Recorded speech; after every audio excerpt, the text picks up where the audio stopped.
Welcome to the competitive comparison. But before I jump into the empirical data, I want to share a story with you. A lot of you know that I used to sell automobiles for a living for about 7 years. I was recently reminded of the kind of professionalism, the kind of craft that selling cars really is.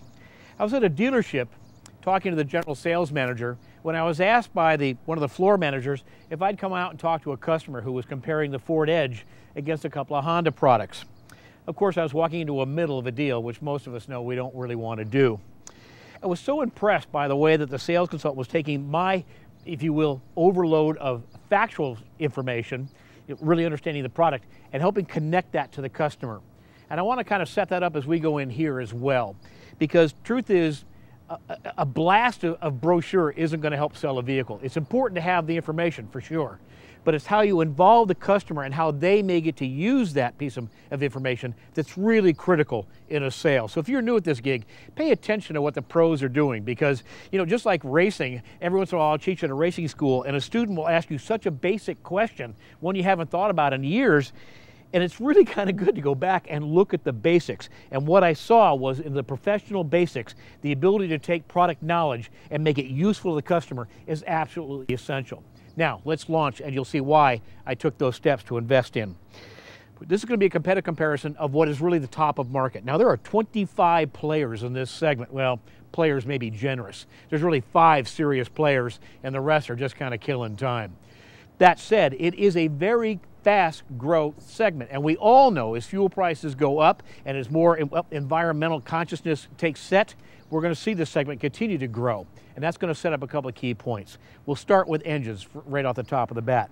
Chevrolet Cobalt, fairly new to the market, actually one of the newer vehicles in the market until you come to market with Focus, and the fact that they have engine options, none of which include a PZEV, really shows that they aren't designing deliberately for the market. They had engines on the shelves, that's what they're going to put in their vehicle, and that's what's going to come to market. If you pay attention to what this customer is saying, this compact buyer customer is saying, you're going to hear that there is a green sensitivity to this customer. And the fact that you've got PZEV engines shows that the company is playing deliberately. Another thing, one of the things that really separates Focus so much from these cars is really where its design roots come from. These two vehicles designed to come and be in the compact car segment. Focus comes from Europe, where frankly the compact car segment is not the redheaded stepchild in the room. This is a serious automobile segment in Europe. And the demands of European drivers, quite frankly, because of their gas prices, because of the size of their roads, frankly the size of their cities, makes these vehicles, a mandate to be flexible in terms of how they're useful, fun to drive. They want good suspension capability, good handling capabilities. They want engines that perform while making fuel economy at the same time. In short, they're a more sophisticated buyer in what they demand from this segment than what Americans have come to expect. We're going to raise the bar on that, but I'm telling you, you have an advantage in that your vehicle is so much more sophisticated in its execution. I'll give you more examples. Toyota comes to market with a vehicle that, quite frankly, I think its real purpose is designed to move the customer up into the next class of vehicle. The way it's optioned, the way it's packaged, it's really all about driving them out of this and up into something else that they've got to offer. That said, let me tell you what I'm talking about. They've got less horsepower and less torque. Now, sure, they're going to try and brag about their fuel economy, but at what cost to drivability? It's huge. Now on the drivability topic, let's talk about Cobalt for a second. Suspension design. Europeans very, very demanding that their vehicles feel good, feel stable, be responsive and drivable. At the same time, have good ride quality because they carry their families in these vehicles. Cobalt goes with a rear suspension design that quite frankly is a beam setup. They call it semi-independent. Semi-independent?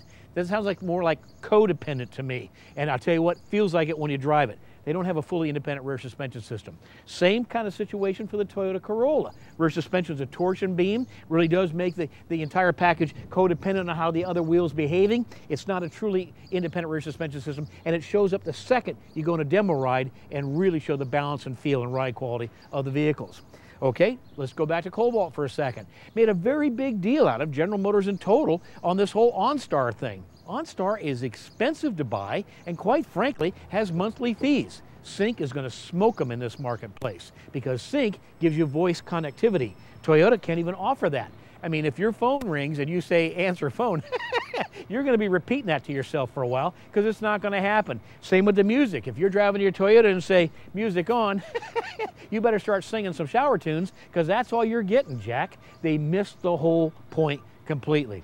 Okay, again, things that really address or do not address the markets. Case in point, neither Cobalt or Corolla have color options for their interior lighting.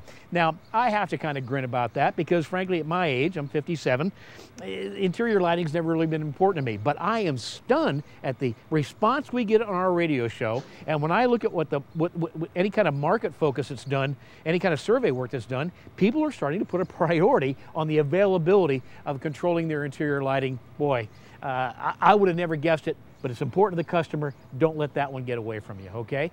Safety. Now, you know that is a dead serious, no pun again, dead serious benchmark at Ford Motor Company. Standard safety is something Ford has put a huge emphasis on. And even at this segment, they still demand it. Case in point, standard 6 airbags in a Focus. The 2 federally mandated, of course, the seat deploys for side impact, stunning stuff, and of course, the curtain airbags on the sides. Toyota, well, they want more for the curtain airbags, significantly more. And Cobalt, get this one, Cobalt doesn't even have side seat deployed bags even available. You have to option up and pay more just to get the curtain airbags.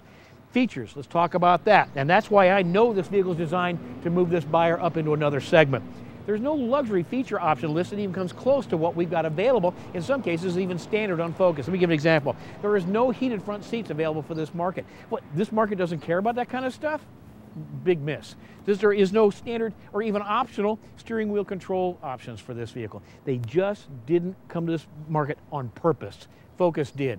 This customer is going to be, well, a growing audience. And to have a vehicle designed to do it on purpose, well, let me show you what one looks like.